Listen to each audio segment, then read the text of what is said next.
Captain on the bridge. Alright, Captains, we are back here on the bridge, and today, yes, we got some things to go over from the Star Trek Online X feed and STO Reddit, so on screen. Yes, Captains, before we get into this video, do us a huge favor and hit that like button to help this video, to help the channel out, but also if you're new here, welcome. Consider subscribing here to the YouTube bridge, where we're always on the lookout where like-minded Captains share our love, passion for Star Trek Online, but also things Star Trek. Now, with that said, here we go. Yes, Captains, as we normally do, the ECs will be dropped on all the latest, and then at the end we'll give our conclusion. So, sort of the only thing on the X feed, but we'll kind of have to circle back here later, is this network maintenance. So, hello, Captains.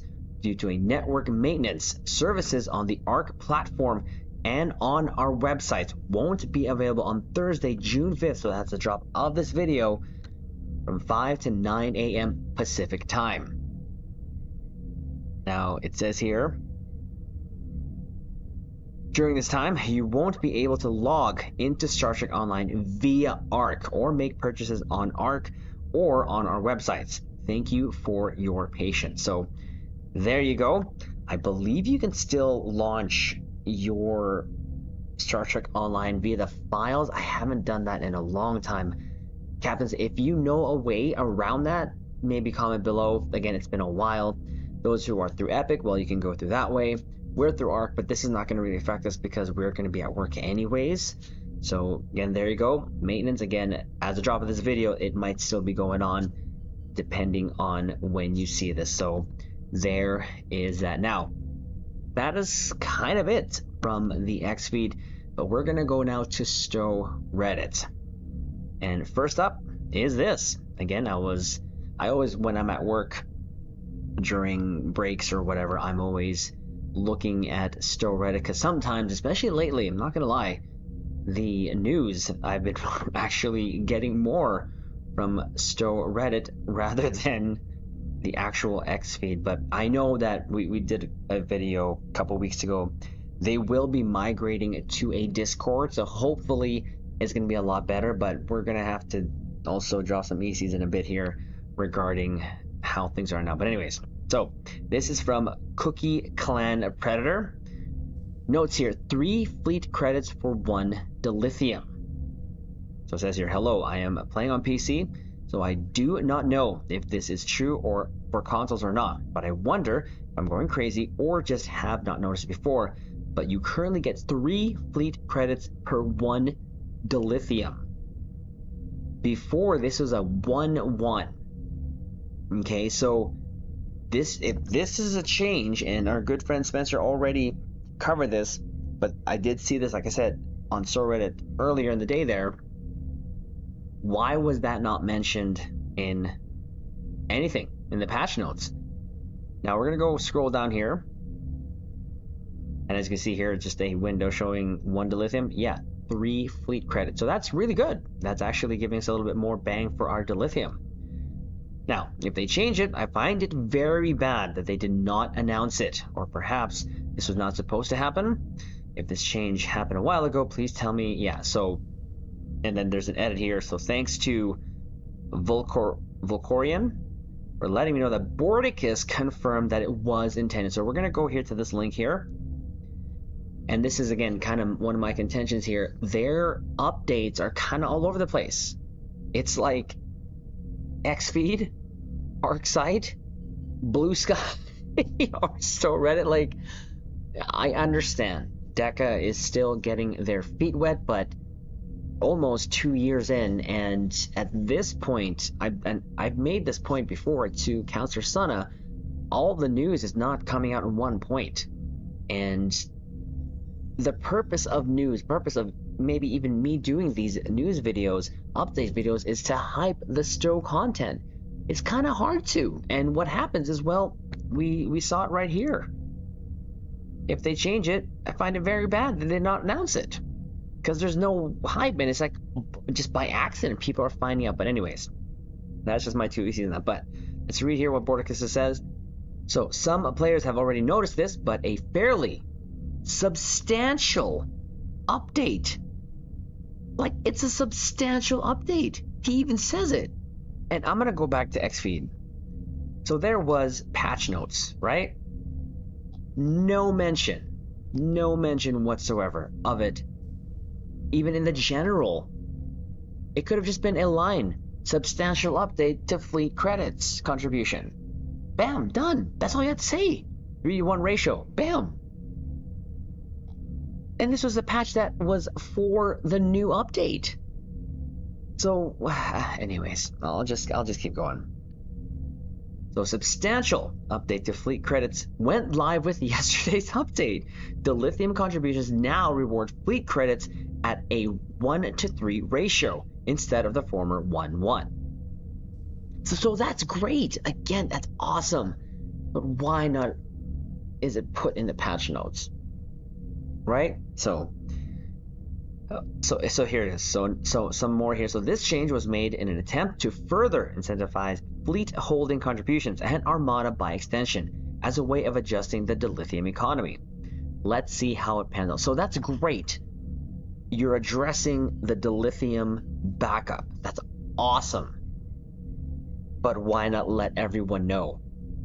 Blue Sky is not your guys' official thread. That I haven't even made an account there on Blue Sky, but it's not your official announcement when it comes to like updates to STO. So why is it not being included? I'm beating a dead horse at this point, but I'm hoping that if a dev sees this, the disappointment's kind of coming through here, right? Because I love hyping up Star Trek Online, Caps. Don't get it twisted.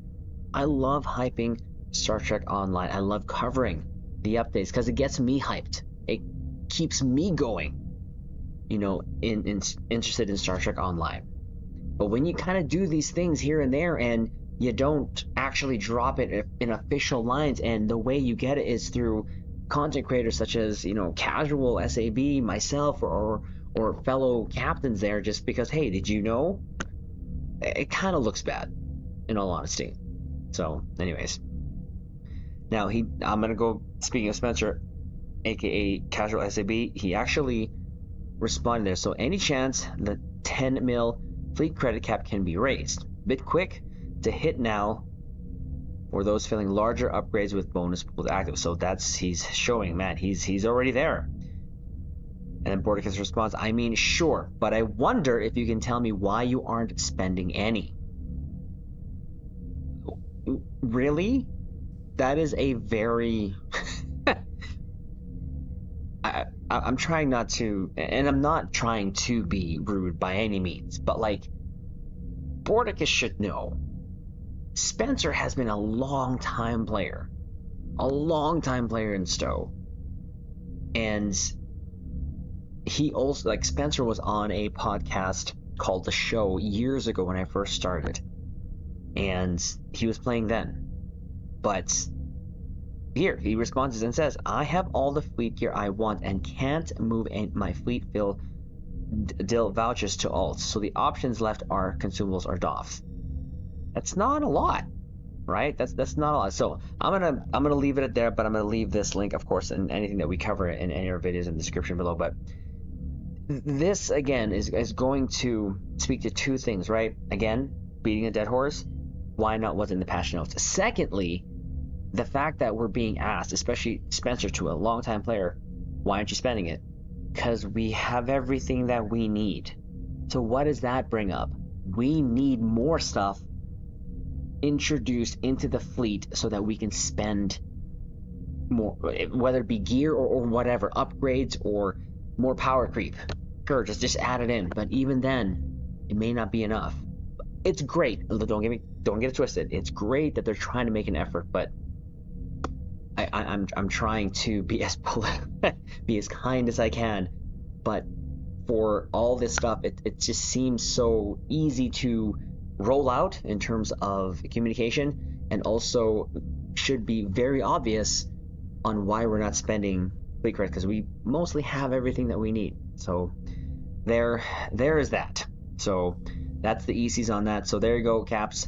There is a substantial update to the fleet credits ratio to dilithium or dilithium to credit ratio, and it's good for us. We get a little bit more bang for our dill there, as I mentioned, but wish that hopefully in the future that they just really roll it out all in one patch there. So could it be also, and I'm just gonna throw this, I just thought about this now, could it be also because Borticus is here in North America and Deca is overseas, and that communication, lag could be a thing? Maybe.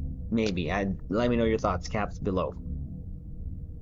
Next up, I also saw this on STO Reddit, and it's actually from Pundis. And again, I'm going to read this. So, hey captains, the Ranger class has been remastered and customization with the Paladin class added. So we covered this a couple of videos ago where the material was being updated there on the Ranger. There's actually some issues there leading up to the remaster where on console, when they would go out to space, you'd only see the saucer and hull. The pylons and warp nacelles were gone. But again, I go back to the patch notes. Why? Literally, why is it not in the patch notes? But let's just celebrate for what it is. So let's have a look here. The detailing of this is actually, it looks really good. I am not going to lie. Now, I've said this before, and I might get criticized.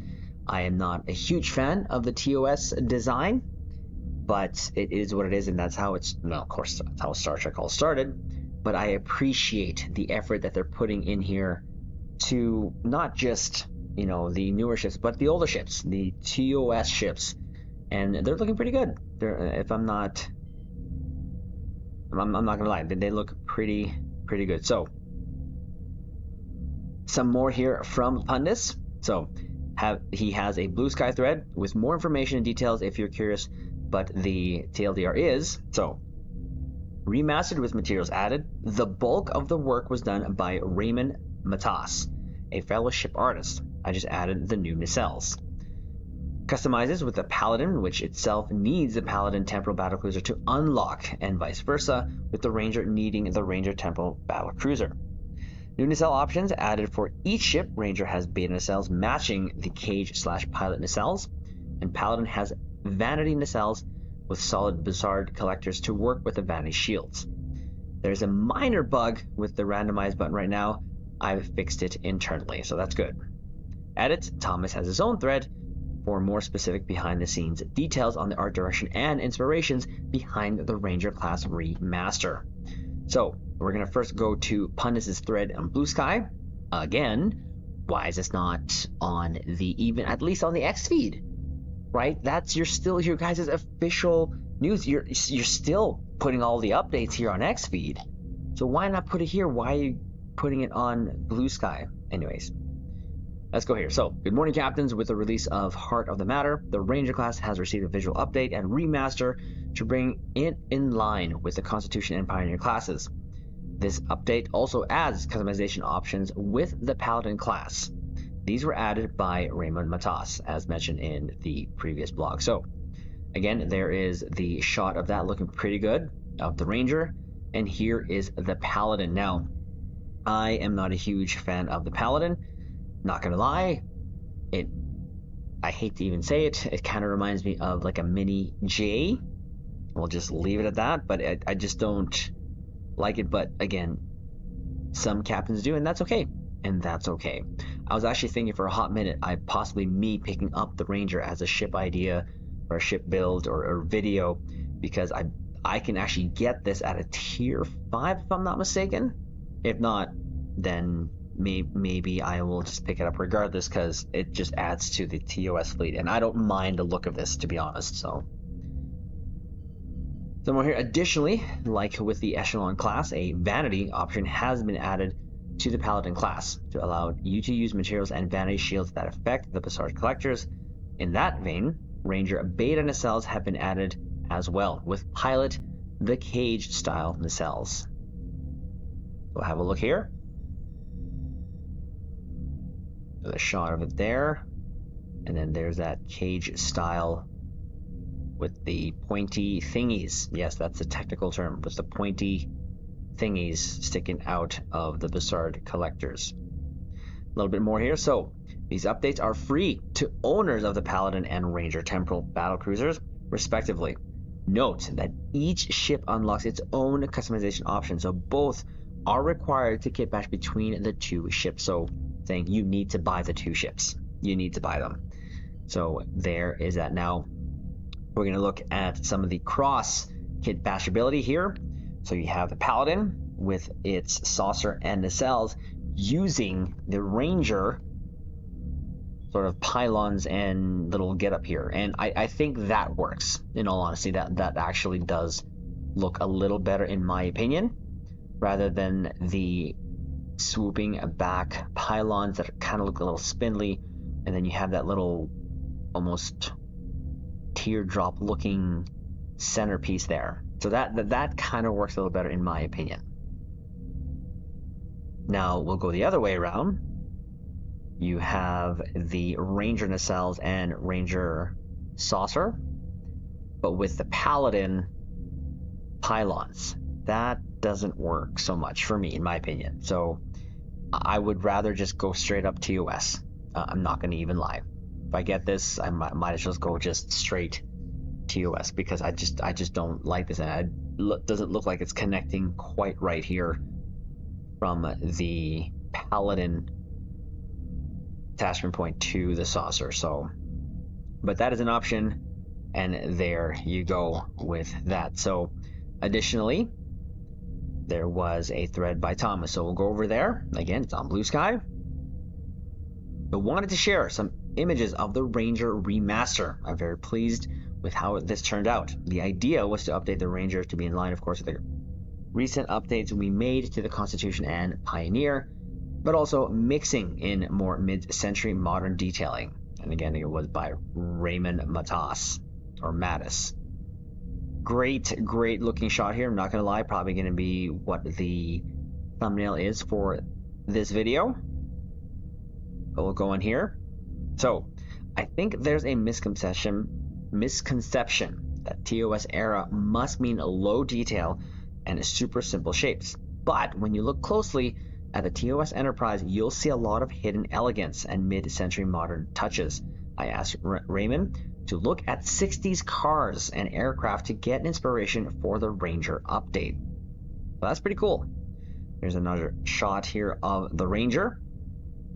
Again, very TOS-y-esque. Looking pretty good. I don't know. Nah, no, this I'll just use the other one for the thumbnail. But that's good detailing that they're doing here, I will admit. And here you go, look at this. So here is a look at the Miro board and red lines I put together for the Ranger Remaster, showing where some of the elements on the remaster come from and how we fleshed things out. So I think this is pretty cool that they're showing this stuff. And again, this is all interesting stuff. Why not put it on the official platforms there? I mean, this could be an official platform, sure, but you still have the X-Suite anyways. We'll leave it at that. Again, dead horse beat, yes. So I love how they're showing this us, because again, you can see the actual inspiration. So you see these fighter jets here have that little exhaust port there at the end. That is where that inspiration is coming from. They're showing this car here with some, I believe, some vents, and they're showing it right there on either side of the bridge module. And again, a bit more inspiration from the front, this time of an airplane from that time, and pointing it right there to the pylon section there in the Pioneer. So I thought that was pretty cool. Thought that we would go over it as well. Before they were doing some blogs, right, with this, so I'm not sure if they are keeping that, and I hope in the future they just go ahead and keep that, but put it out all on the official platform. But this is a very good thing, right? I love how they're taking the time to remaster ships. This didn't turn out to be a legendary type ship, just more of a remaster. So we're probably going to expect a lot more of that with other ships that still have not been touched in Star Trek Online. So we're going to leave the video there. Do us a favor, hit the like button, captains, and also comment below, let me know your thoughts on the Ranger, and let me know if you have it. And I'd be curious to know. And also, of course, again, if you're new here, consider subscribing to the YouTube Bridge, and we will leave it on this note. Live long and prosper.